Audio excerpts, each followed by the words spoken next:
मैं आपको बताना चाहता हूं कि श्रोता कई तरह के होते हैं। कुछ श्रोता ऐसे होते हैं कि उनसे पूछो कि भाई क्यों हंस रहे हो, तो बोलेगा कि वो हंस रहा है इसलिए हंस रहा हूं। भाई तुमने ताली कैसे बजाई? सबने ताली बजाई, मैं नहीं बजाई।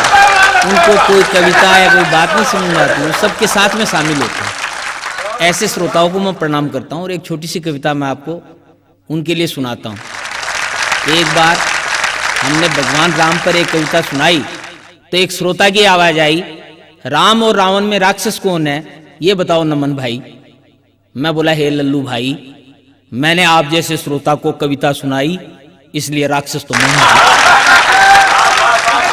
तो मैं आपको एक कविता के माध्यम से पूर्व और पश्चिम का भेद बतला रहा हूं कि पूर्व और पश्चिम में वास्तव में क्या भेद है, क्या अंतर है, वो मैं आपको एक कविता के माध्यम से और सुनाना चाहता हूं। स्वामी विवेकानंद शिकागो में टहल रहे थे, कुछ अमेरिकन देख देख हंस रहे थे। स्वामी विवेकानंद शिकागो में टहल रहे थे, कुछ अमेरिकन देख देख हंस रहे थे। स्वामी जी ने पूछा क्यों हंस रहे हो, क्या मैं तुम्हें कार्टून नजर आ रहा हूं? ऐसे क्यों देख रहे हो, जैसे विचित्र सा लग रहा हूं? अमेरिकन बोले नहीं नहीं, ऐसी बात नहीं, आप देखने में बड़ा शिक्षित लगता पर आपको कपड़ा पहनने का तरीका नहीं आता। स्वामी जी बोले प्यारे लाल जी, इसमें आपका कोई दोष नहीं है, यह तो पूर्व और पश्चिम का अंतर है। स्वामी जी बोले प्यारे लाल जी, इसमें आपका कोई दोष नहीं है, यह तो पूर्व और पश्चिम का अंतर है। हम यदि कस्तूरी तो आप फिर शक्कर है। अरे तुम्हारे यहाँ टेलर किसी को सभ्य बनाता है, तुम्हारे यहाँ टेलर किसी को सभ्य बनाता है, हमारे यहाँ करेक्टर किसी को सभ्य बनाता है, हमारे यहाँ करेक्टर किसी को सभ्य बनाता है। देखिए आपको ध्यान होगा जब हमारे देश को आजादी मिली उन दिनों में कोई नेता, कोई व्यक्ति खादी टोपी पहने हुए नजर आता था तो उनके पांव छूने वालों की लाइन लग जाती थी। सब उनका इतना आदर करते थे, सब पांव छूते थे। आज की डेट में अगर हम देखते हैं तो कोई भी नेता खादी टोपी पहने नजर नहीं आता। ऐसे लगता है, अभी एक गाना आया, मुन्नी बदनाम हुई डार्लिंग तेरे लिए, मुन्नी बदनाम हुई डार्लिंग तेरे लिए।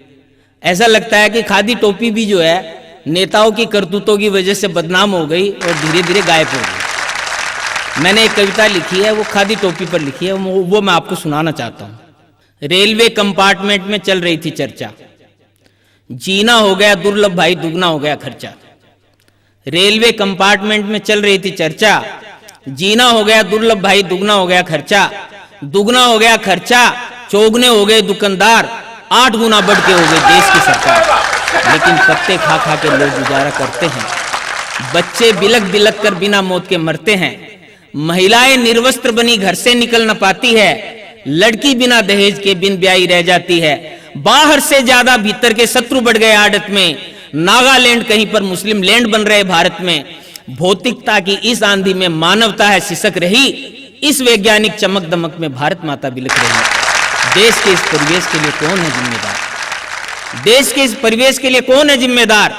खादी टोपी धारी एक बैठा था निर्विकार, मैंने कहा पकड़ा गया गुनहगार, निकाल अपनी चप्पल और इसके सिर पर मार।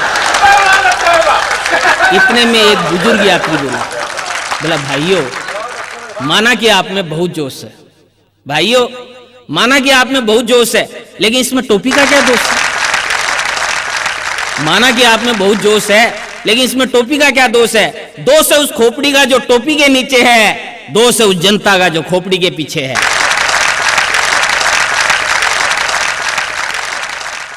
देखिए 90-91 के आसपास राम जन्मभूमि आंदोलन चला, राम मंदिर के लिए एक विशाल आंदोलन चला। धीरे धीरे इस समय भी ऐसा सुनने को मिलता है कि मंदिर बन रहा है। मेरा व्यक्तिगत रूप से मानना है कि इस देश में कभी न कभी ऐसी राजनीति होगी, ऐसा शासन आएगा कि यहां पर राम मंदिर जरूर बनेगा। और मेरा ऐसा भी मानना है कि इस मामले में सुप्रीम कोर्ट ही निर्णय देगा कि यहां मंदिर बनना चाहिए। मैं राम मंदिर के समर्थन में एक कविता आपको सुनाना चाहता हूं। राम तन राम मन राम ही हमारो धन, आठों याम भैया हमें राम ही से काम है। राम तन राम मन राम ही हमारो धन, आठों याम भैया हमें राम ही से काम है। राम से विमुख होके गुमनाम हो जाओगे, क्योंकि इस देश का आधार राम नाम है। राम जन्मभूमि मुक्ति यज्ञ में जो दे आहुति, उसके समान भैया कौन भाग्यवान है। राम जन्मभूमि मुक्ति यज्ञ में जो दे आहुति, उसके समान भैया कौन भाग्यवान है।